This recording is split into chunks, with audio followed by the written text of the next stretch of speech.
Hello, this is Patrick. Thank you for joining our show. Today I just wanted to say a couple controversial things and put them in a shoebox and put them up in your closet. One was, I stand by everything I said about Q, and we'll monitor it from the outside, in a couple weeks and see if anything changed. I doused just a few minutes ago that this is the same Q as what started, in the fall, whenever it started. And I first asked people to go to a certain interpreter, a decoder, back in December, and they're all good. It's good to find someone who can go fast, do it in 15-20 minutes instead of an hour. But there's a lot of things to talk about, and some of them are very good. I'll put another link I found on someone. I thought he was good. He's a young man, and he's kind of more of I would call him like a secular, open-minded researcher. So he's not bringing the spiritual dimension into the picture, which is fine, as long as he's getting the accurate information. And that's I put his link down there, and he's quick. So he decodes it fairly quick, and he seems to be kind of accurate. And then I gave you more of a religious person, a religious Christian type person, and he's good as well. See, they're coming from all different directions. They're looking at the material, and they're coming up with the same issues. Problem. Now I want to talk about Jerusalem. When I was growing up, Jerusalem was like the Berlin Wall, was like the Northern Ireland Civil War in Ireland, when these things were unsolvable issues that we didn't have an answer. And look what happened to the Berlin Wall. One day I went to work and people are dancing on the Berlin Wall, East Germans. That was such a mind-blowing experience, knowing you're saying everything's going to change. Everything's going to change. The other point was, excuse me, I got Max's hair in my mouth. Northern Ireland was the same way. We didn't believe we'd ever see peace in our time. North Korea, same way. We never ever believed we would. These are issues that, and once I saw the Berlin Wall, I knew anything was possible in the world, politically. And I knew it was semi-staged, and that the hand of the divine could come in and change it. Anything can be changed. We are not stuck in our views. This brings me to Jerusalem because, how do we have peace in the Middle East? How do we bring the Israelis and the Arabs together? And, we can argue it forever. You can go, how far back do you want to go? Like I said before, this goes back a couple thousand years. America was not even a thought. It's just very, very difficult. So that's all I'm really saying. So when I heard that Trump was going to recognize Jerusalem as the capital of Israel, and we're going to move our embassy from Tel Aviv, that was like always a no-go area. Everyone said, well, that's just going to explode the Middle East. We shouldn't do it. And this is Trump's Reagan moment, where he's going against the grain of everyone politically to do an unpopular political. And you know what happens? This is very tricky. But all your enemies respect you instantly. Trump just got instant respect all over the world because he went against the grain. If he pulls off this North Korea peace talks in Singapore, some kind of peace, his stature is going to be very high. Obama is looking increasingly like an actor because that's what he was. And they're going to see that the wave of energy is behind Trump. He's going to get stronger and stronger. We said this from the beginning. He'll just get stronger and stronger, and the attacks will wither because at the end of the day, after a couple of years, you're losing a lot of money. So when he was thinking of Jerusalem, I said, well, that's crazy. Just about everybody said that. And why do it? You can't win anything for that decision. That's why every American president never followed through on the promise. It was all lip service. So, I wanted to show you something. Can you, yeah, here we go. Here we go. I'm going to just do this. I haven't really connected yet, but let's connect. And is my name Patrick? Is my name Patrick? There's a yes. So I'm more or less connected. I just want to relive this one reading. Okay, this is 1 through 10 scale. On my, over here is 10. All right, this is 0, 1. So, 5 is looking at you. Could you tell me, from a spiritual dimension, looking for the whole world for peace, could you rate this decision to move the embassy to Jerusalem? I'm getting basically a 9, 9.5, 10. Why? Why? For the average American, okay, go back to the middle, please. Go back to neutral, thank you. For the average American, this decision to move the embassy to Jerusalem, could you show me how it affects him? It's a positive. It's really, really high. I don't know what to say. Go ahead, leave some comments down below what you think, why it's rated so high, when in fact, everyone, I mean, not everyone, but it's one of those things, how do you bring peace to Northern Ireland? I don't know. After a while, you just kind of give up. You get numb. You're emotionally drained. You know, you go, well, it's the British fault. It's the Irish fault. And it was much more complicated. It was really complicated when you figure all the spies the British had in Northern Ireland to keep the conflict going. Well, who benefits from conflict? Who benefits from conflict in North and South Korea? Who benefits from the conflict of East and West Germany? And this Jerusalem thing is not quite the same energetically, I think, for me and my generation as the Berlin Wall. The Berlin Wall was in our psyche from when your childhood, that, you know, we had, you know, the Communist Manifesto against the Bill of Rights. That pretty much wraps it up. But it's much more complex. As you get older, you start seeing the influences of many hands involved in these political issues. And it's not that easy to discern what to do. I'm just showing you from the spiritual realm, and this is also reading from a practical. We did one, how does it practically benefit the American people? It does. The average American, it does. People who have interest in this conflict on Wall Street would probably be against this, because Jerusalem was a conflict. So we'll see. You know, everybody, you know, for a few days, everybody's going to be really angry, and we'll see how it transpires. It's just one of these things that, you know, once in a while I get a reading, and you're just kind of going like, okay, I don't understand it. But I wish them all luck. I wish people can figure out this peace. I wish they can do some kind of peace in the Middle East that someone said is almost impossible, because the players, it goes back so back. I was reading an article today about Yemen, and I always knew about Yemen. It was always two different areas, and it's perpetually at civil war, and only the Ottoman Empire really kept it together. And now we're at this point, well, what do we do with Yemen? And, you know, obviously Iran is taking advantage of this, and I think, believe it or not, the Iranians are practical people in some ways, politically and power structurally. And they'll see this Jerusalem play as they're going to have more respect for Trump than they ever did for Obama. No one Obama gave all that money to everyone. I mean, this Iran deal is going to be really interesting how it plays out. It sounds like some really treasonous issues are at play, and I won't discuss them now, but it's interesting to see.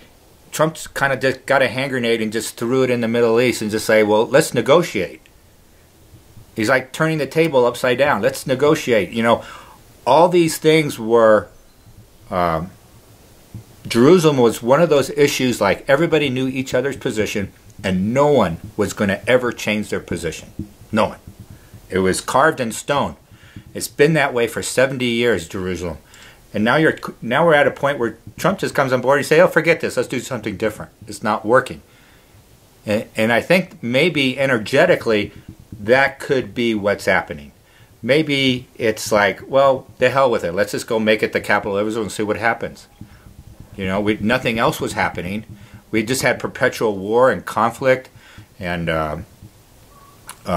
when I was young, I was in Europe for a bit, and I actually missed a couple planes that were almost hijacked. You know, especially in Rome. Rome had a lot of hijackings, and it was all this Palestinian stuff. It's still here. These issues are still here. So maybe they're going to respect.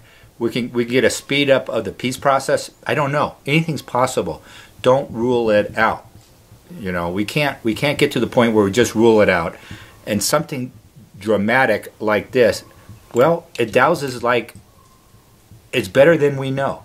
This decision, it's better than we know, and maybe there's some karmic implications we don't see, as I said before, from the relationship between the Israelis and the Persians going back a few thousand years, which we are not part of it. No one is, but the way the world's set up today, we are. So anyway, I thought you'd find that interesting. The Q thing is I don't get any difference between old Q and new Q and all. It's the same Q. I still get a very high rating. Let's do it one more time, please. This is the scale. Could you just give me for who he is? Can you give me the truthfulness of Q, please? Okay, it's pretty much 9.5, 10. All right, very, very truthful. Who they say they are, and they say they're like insiders. I was able to identify, I think, 2 of the 3. Now that's what I'm saying. I'm saying there's 3 people. It doesn't mean they don't have a support group around him. The president is not involved, Ivanka is not involved, and Jared's not involved. Okay, there's not one of the 3. The 3, one of the persons has a very long intel history. I'll say that. And I don't want to give up the information because I'm actually right, and I don't want to give the enemy who the players are, as it were. So just let them do their job, because as long as this goes on, people will have hope, and they'll be seeing the picture from a different angle because they couldn't get this information out. It's going a lot slower. I mean, I think I would have just rounded everybody up and had or kangaroo court. So it's a good thing that I wasn't president. But this process allows the Constitution to remain intact. And you know, I did that. Remember the guys who were saying the military tribunals? I never got it. You know, they got the same. What's this? Okay, could you give me the probability of military tribunals to see, I get a low. I would say that's, let's call it 10% chance. Could you show me the court system of the Justice Department and the prosecutors? Say that's the way it's going to go. We're going to use the civilian courts. We're going to pretend the Constitution is still at play and still working, because that's important. And even Q mentioned that at one time, saying, well, 65% of the population just can't handle the truth. They would go insane. And everybody who's watching this and other ones, you're like, wow, we're at a Berlin Wall type moment where people are going to be dancing on the Berlin Wall. This is the moment, and it's happening everywhere.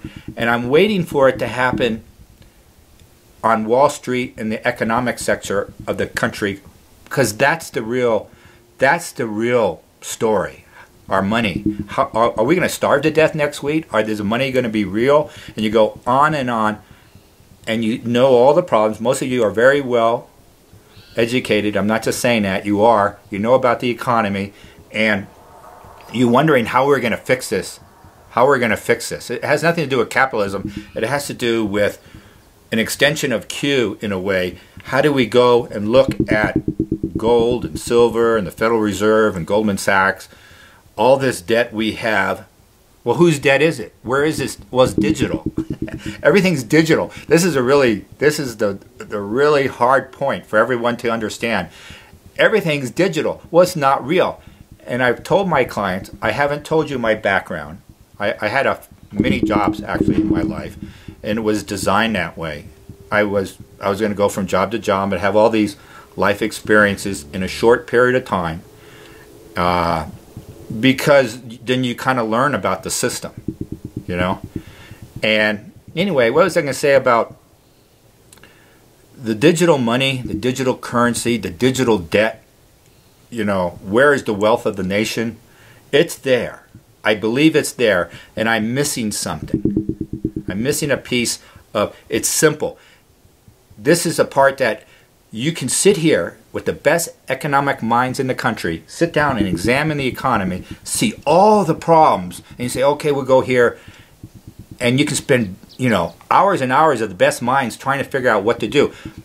Ultimately, it's going to be just like probably the Middle East, just like North Korea, just like the Berlin Wall. It's going to be something simple. It's going to be a simple action that's going to cut through. And for the economy, I don't see it quite yet, but I know the answer is going to be simple.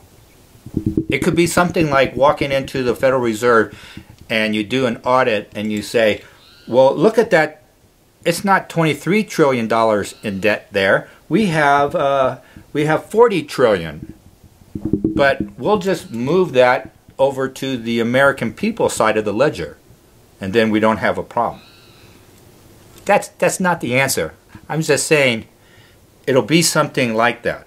It's how we're looking at the books. It's who owns the wealth of the nation. Because somebody took the wealth in the nation and put it in a different part of the ledger. And it's probably going to be something simple. As simple as recognizing Jerusalem as the capital of Israel. Something I would never have done or thought possible.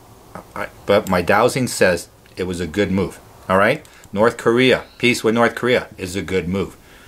The Berlin Wall coming down, that was a good move. These things are, you know, there's a force that the political process, the status quo, can't keep it all together. It just breaks out and does it, and then they'll move in.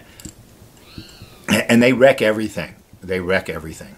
Anyway, thank you. I hope you enjoyed it. And I'll put another, you know, you probably know his name. I'll put his link on. He does the decoding of the Q quicker. He does it like in 20 minutes or less. You know, maybe 10 minutes, you know, if there's only a couple Qs. And his background's a little bit different. He's more from the conspiracy type, but educated about it, you know, alternative energies. I don't know where he's on the ET stuff, but you know, sometimes that doesn't matter. Sometimes we're just kind of looking for this. We're just looking at the political process in the country as an energy. And he's a young man. He's really, I think he's really smart. He's probably smarter than I ever was. And but he stays away from this. He stays away from the spiritual part. And someday I'll do a video on, can you be logical, academic, and then spiritual at the same time? Is it possible? And what I'm saying is really, really intuitive. Have your intuitive skills really high? Probably not. I want to say yes. You know, there's a person out there who can do it, but I think, you know, the real intuitive type people, their gifts, you probably make a decision early in life. Which one are you going to use? Which muscle are you going to work with? The academic, the logical, or the not quite logical? Your dreams, your solar plex, you know, you're seeing the world almost totally different. I don't think you can put both under the same roof. But go ahead, comment on that. That's just an idea. When I grew up, I had difficulty. You know, I went through the academic, you know. If I applied myself, I can get an A in anything, really, in math and sciences and stuff. But my mind was elsewhere. Always. It was always elsewhere. And I played well in chess, for example, when I was young. and I was on the school chess team. I never read a chess book. It was through connecting with the universe. It was just raw, looking at the chessboard quickly and coming to decisions. And that's like in all sports. I'm not saying I'm that good at chess. I was okay at it, all right? I was good at the level in my high school. But when you get somebody like Tiger Woods, does he sit there and, when he was really good, when he was really, really good, Tom Brady, when he was young, he was really, really good, it was unnatural. There's something going on. These people were designed at a very young age to do what they were doing super well. And how do you get? I'll tell you one way how they do it. And it's sort of like the method acting process in acting. They fractured their personalities when they're very young. It's a very traumatic thing, and they're programmed. And if you take a hypnosis course, one of the first things they tell you is how many personalities you have. And you have a major personality here out front of you. And what they do is they want to weaken the wall between the personalities. And in a sense, you're causing a schizophrenic, fractured personality to appear. You're artificially inducing it. So somebody like Tom Brady and Tiger Woods, they already knew they had the athletic attributes necessary for success. But eventually, what really makes a person go above the crowd is not the athleticism, it's the ability to focus. And it's all in your mind, and you're seeing the end result. He's seeing the pass being successful. He's seeing the golf shot he's seeing the putt go in the hole. He just sees it. What is necessary, I do it. You know, he does it. They don't overanalyze. It's all quick. It's all quick. And you would think that's, oh, they just practice a lot. No, that's something else. And people who played with Tiger Woods saying it was not natural the way he was playing. He was so good. He was so much better than everyone. He was just putting those putts down. Boom, boom, boom. And he just went to another space in his mind. And he was trained that way by his father at a very young age. And you all saw that picture when he was on Merv Griffin when he was like 5 years old or 4 years old. He got on the talk show and they're showing him putting. Why did they know he was going to be great? Why? It just doesn't happen. There are thousands of kids out there. Why did Merv Griffin pick this one? They already know he went through the specialized training course. You see, they already know it. They're fracturing these poor guys, and then their whole game just falls apart. You know, Tiger Woods, he hasn't been able to play because they come to a point where the dominant personality tries to take control to survive. You know, so they don't go insane. Anyway, I thought that was interesting. I just wanted to talk about Jeruressulm. Thank you, and we'll talk later. Bye-bye.